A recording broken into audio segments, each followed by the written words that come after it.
What's up guys, we are back today with our first tactic of FM23. So of course, the game has been out now for a few days on beta and we've been messing around, tweaking some stuff over on our Spurs Let's Play with this 5-back formation I'm going to bring to you today. And I thought, let's test in a few other leagues with a few other teams and see what results we get. And the results have been pretty phenomenal, so I thought today I'm going to bring you a video and show you just how good it's been with this 5-2-3 formation that I've been using with Tottenham Hotspur. But today we're not doing Tottenham, we're going to Italy first as we're going to Atalanta. Let's dive in and see the tactic. So as we dive in straight away, you can see here in Serie A, Atalanta won the league 4 points clear there of Napoli in second place, Juventus, AC Milan all trailing behind. Absolutely mighty Atalanta team. Atalanta at the start of the season were not predicted to be anywhere near the top half of that table. Well, maybe top half of the table. They weren't predicted to be in the top part of the table. They were predicted to finish 7th in the league. 7th for Atalanta, and we have took them to win the Serie A title. Of course, not a bad season, but the big thing is Dusan Zapata got 41 goals for the striker. 41 goals, an average rating of 7.57 throughout the season. An assist for Adoma Lookman, of course, as well, formerly of Everton and Fulham. 14 assists for him on that wing in this formation for Atalanta. The other things you will notice as well, Juan Musso, the keeper, got 18 clean sheets throughout the season. In 38 appearances, that is not a bad return for a keeper. Of course, they did ship a few goals, but I mean, it wasn't the worst really. If you look at it there, joint second really with Napoli, both conceding 27 goals throughout the course of the season, but 77 goals, and the most of them all coming from Dusan Zapata. But you can see overall there, in 38 games that season, they won 25 of them, only drawing 7 and conceding to 6 of those games. That is not a bad return at all. I mean, the one downside was Coppa Italia, nothing really happened there. They got knocked out by Lazio in the quarterfinals. But of course, at this point, Atalanta had no European football, not qualifying last season for anything in Europe. They're coming to this side completely fresh, no European football for Atalanta. But now we have won the league title and they're back in the Champions League coming into next season. So of course, some of the big hitters from the season we will look at quickly. As we mentioned, Dusan Zapata being the main one. You can see here at the bottom of the screen, 38 appearances in the league, 41 goals in total for him. And of course, in competitions, he only played in the Coppa Italia, 1 goal in 2. So not much really there, but when there's no European football, what do you expect? As well then, as we mentioned before, Ademola Lookman, what a season he had, 15 goals and 15 assists for the young English player. Not a bad return at all, really. He's done quite well for himself, realistically. He came with his team after having a bit of a weird few couple of last seasons, of course. Everton, Fulham, Leicester, in and out on loan at all these different clubs. Hasn't really worked out for him. Atalanta bought him for 7.75 million. And he comes in, he's been an absolute baller, getting 15 goals, 15 assists. Not a bad return at all, really, for the 25-year-old.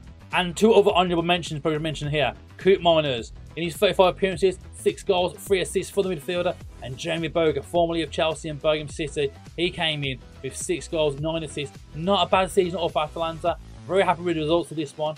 So not a bad season overall for Atalanta. But now let's move on to the next team as we go to Genk in Belgium. So at the start of the season, Genk were predicted to come 4th within the Belgian top flight. I mean, not much really expected of them this season, but they came in and took the double. They won the league, going into the playoff 4-team league system at the very end of the season as well, winning that and winning the Croquis Cup as well. A double for this team. What an amazing season overall. Again, didn't expect it. I wasn't sure how it got on with Genk. Of course, Genk are quite known in this game for having amazing youth facilities, youth recruitment services. But I mean, in terms of actually winning a league title, probably was not expected at all. But I mean, you see straight away the big one. Paolo Nocci, the big lad. He's a big lad, isn't he? 6'7". He was up front in this formation and bagged a massive 43 goals. Again, best average rating, very similar to Zapata, getting the most goals and the best average ratings throughout the entire season. And of course, again, you see at the assist rating as well. Heynen for Genk gets 17 assists throughout the season and player of the match awards. Big pause up there. Sadly enough, clean sheets, not so much. Bit more of a problem. But what you will notice here is actually in the league format, Club Brugge came top on 78 points. Genk coming on 70 points. But it's when it went to the Championship group, the important one, Genk came out on top with 50 points, leading the charge and taking their league title.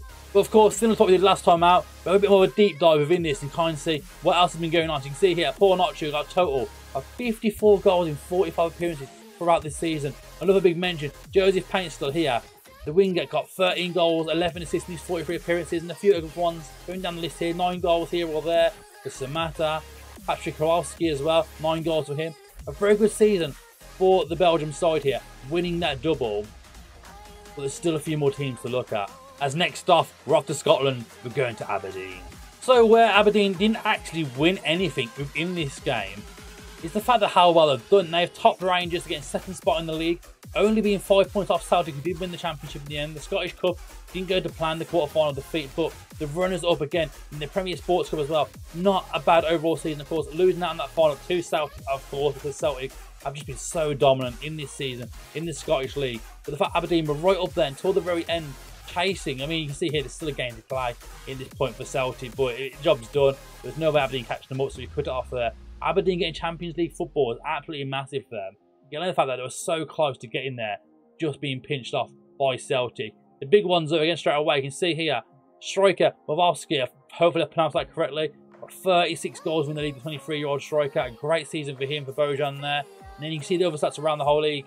Player of the Match awards, all for him as well. And then the most clean sheets came from the Aberdeen keeper, Kelly Roos, in goal. The 30-year-old had a great season, keeping a ton of clean sheets.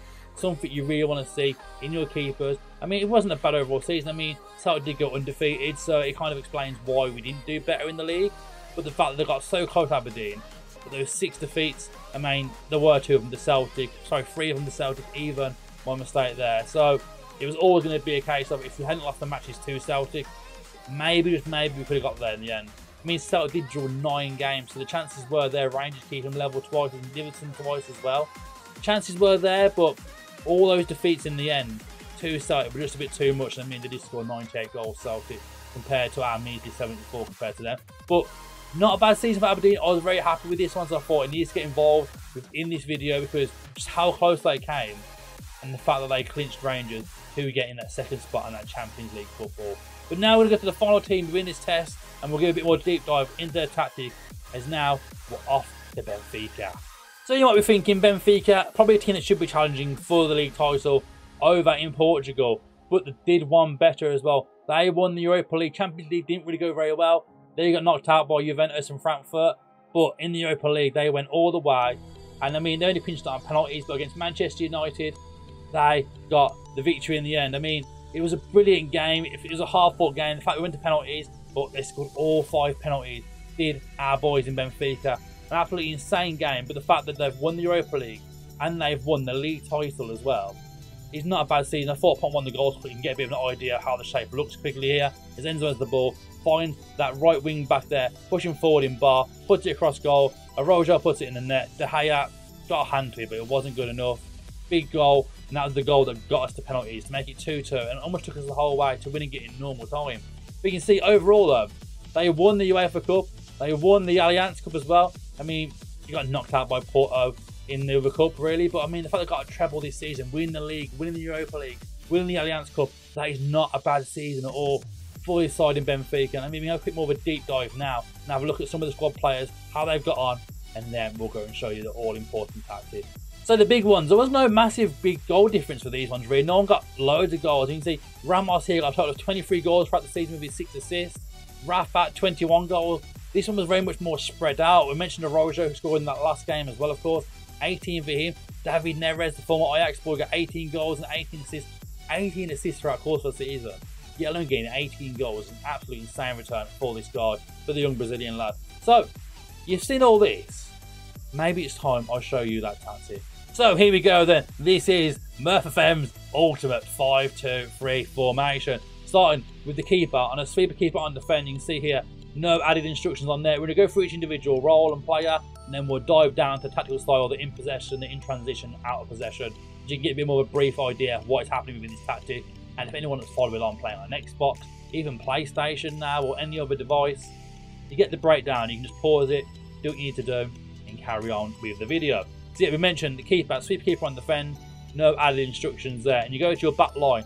All 3 of them are on central defenders on a defensive duty. You can see here, nothing added though. Nothing added in terms of the instructions here. All kept nice, plain and simple. So far, so easy. Gilberto on that wing back and attack.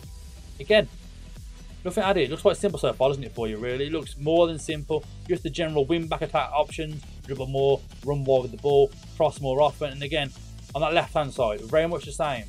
So far, very easy to set up on other consoles. Don't need to edit instructions, nothing like that.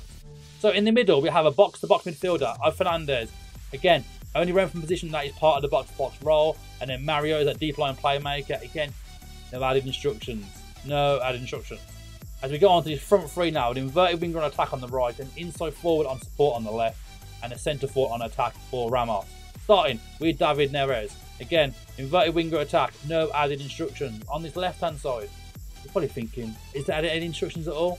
There isn't. There's no added instructions at all for any of these players. But it's nice to go through it so you can get the breakdown just in case you think afterwards, I've missed something there. Was that? No, there's nothing there for. No added instructions on any of these players. Just the simple roles and then the big business over here. We play out on a balanced mentality. I mean, feel free to try it in like your home games, get a bit more positive. Maybe you can go cautious on the away games with that defensive line. But I don't think it's really needed, honestly. Like in the test and you've seen what it's done. I don't think it's really needed. But yeah, in possession, we are saying to pass into space, play out of the defence, low crosses, run at the defence, be more expressive and that higher tempo. You can see it all there on screen, what we have kicked off. The low crosses, it's up to you if I have low crosses. Obviously, we had Paul Nacho on a low crosses formation.